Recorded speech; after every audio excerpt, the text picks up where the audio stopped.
Alors c'est un Afro-Américain, un trans et un chrétien. Il rentre dans un bar et là il y a une péripéticienne qui rentre et il dit aux trans euh, euh, ouais non, je vais peut-être pas finir la blague finalement.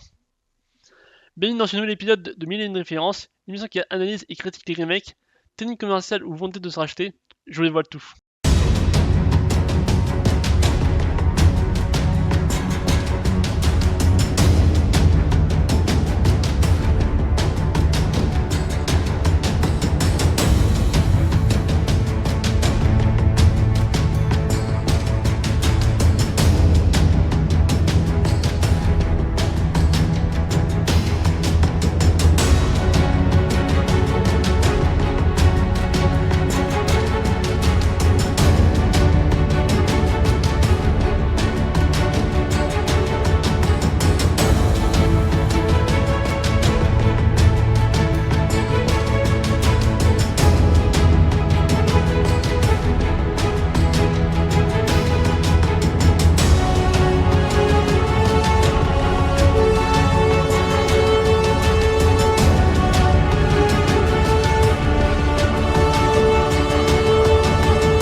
Comme vous avez pu remarquer, depuis quelques années, des adaptations en film ou en série, de jeux vidéo ou d'anciennes œuvres ont vu le jour notamment chez Disney, et qui ont adapté leurs classiques en live action, comme Mulan, Aladdin, La Petite Sirène, et j'en passe.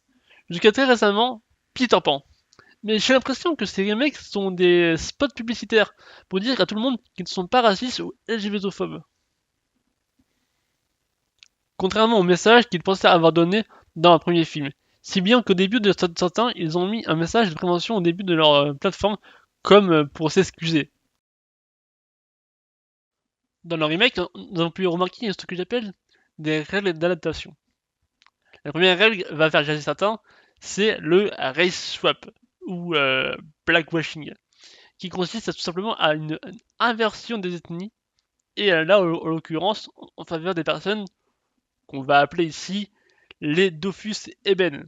Wink à ceux qui ont la référence. Si seulement je pouvais avoir un enfant blanc comme la neige, aux lèvres rouges comme le sang, à la chevelure noire comme les ailes d'un corbeau, et possédant la force de cette rose. Pour mettre en pratique cette règle, il faut en tout premier lieu réunir certaines conditions. Première condition, si dans l'œuvre originale un personnage est blanc, il ne changera pas d'ethnie si le personnage devient moche, si le personnage est LGBT, si le personnage est un méchant. A contrario, si le personnage dans l'œuvre originale est blanc, il changera obligatoirement d'ethnie si le personnage est principal, si il est cis hétéro, si c'est une femme blonde, si c'est une femme rousse. Petite condition spéciale, si le personnage dans l'œuvre originale a une couleur de peau qui sort de l'ordinaire, il changera également d'ethnie dans l'adaptation, comme le génie dans Aladdin. Avec cette règle et ces conditions, je vais vous expliquer pourquoi, selon moi, le film d'animation Disney que je vais vous présenter ne sera pas un bon live action pour Disney. Enfin, pour le Disney d'aujourd'hui. J'ai nommé Quasimodo, le bossu de Notre-Dame. À mon tour, faire un tour, alentour de ma tour, rien qu'un jour, en bas. Alors, pour les troglodytes qui m'écoutent, C'est carrément une troglodyte. Cruel mais bon usage du mot.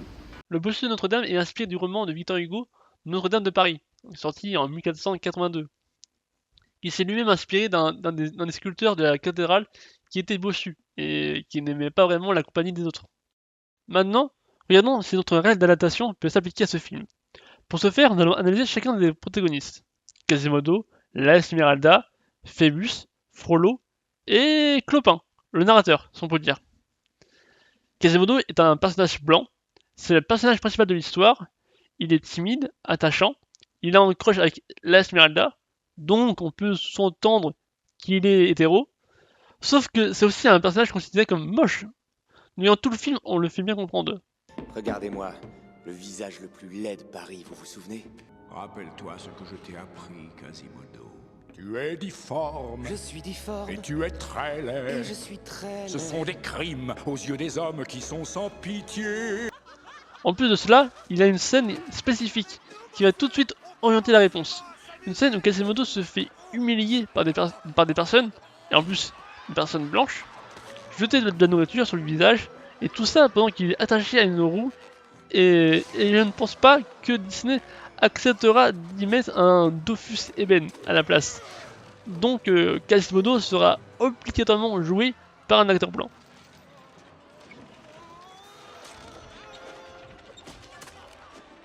D'ailleurs, c'est Josh Gad qui sera peut-être son interprète. Frollo ensuite. Donc Frollo c'est un personnage blanc aussi. Il est pas d'analyse envers Quasimodo. Il est raciste. Pendant 20 ans, j'ai pris grand soin de ces bohémiens. Un par un. Et aujourd'hui, vous voyez le résultat, ils se sont multipliés. Qu'allons-nous faire pour y remédier, monsieur? On ne peut être plus explicite, monsieur. Froid, spéculateur, sévère dans sa doctrine, fallacieusement miséricordieux envers le plus petit. Ouverte aux voyageurs fatigués, ayez pitié, monseigneur. Je te place donc toi et ta famille en résidence surveillée jusqu'à ce que j'ai le fin mot de tout ceci. Et si réellement tu es innocent, tu n'as rien à craindre. Mais nous sommes innocents, je vous le jure, nous ignorons tout de ces bohémiens.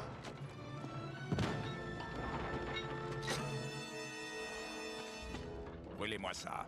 Violemment passionné, Les flammes de sa chevelure dévorent mon corps d'obscènes flétrissures. pervers narcissique et manipulateur. Bienvenue, bohémienne, tu te trouves sur le bord de l'abysse. Si tu le veux, il n'est pas encore trop tard. Je peux te sauver des flammes de ce monde et de l'autre. Choisis, moi ou le feu. À lui, vous l'aurez deviné, si on suit la règle, qui stipule que si un personnage est blanc, mais qu'il est méchant, il restera du coup blanc dans l'adaptation. Donc lui, il sera obligatoirement joué par un acteur blanc. Ça, il n'y a pas de souci là-dessus. Ensuite, Clopin, donc le narrateur, c'est un personnage qui est égyptien, donc aucune règle n'est appliquée. Il sera alors joué soit par un égyptien, si Disney décide d'être cohérent, ou par un acteur d'une ethnie qui correspond plus ou moins au pantone. Même chose pour la Esmeralda.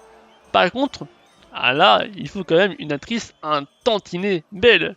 Parce que bon, elle a quand même réussi à séduire un homme comme Frollo.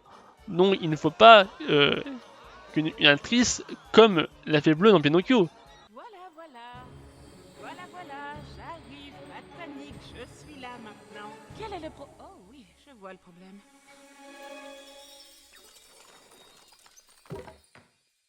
Après tout, je viens de vous dire, peine est un mot qu'on dirait inventé pour elle.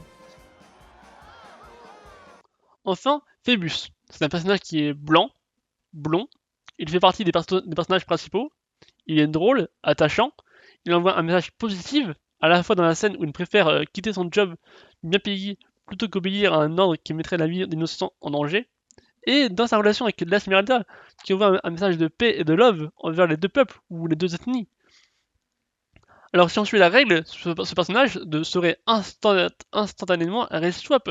Sauf que la relation Phébus et l'Esmeralda est hyper importante dans l'histoire et elle est hyper intéressante car Phébus est un personnage blanc comme je l'ai dit et qui semble assez aisé de par son armure assez shiny.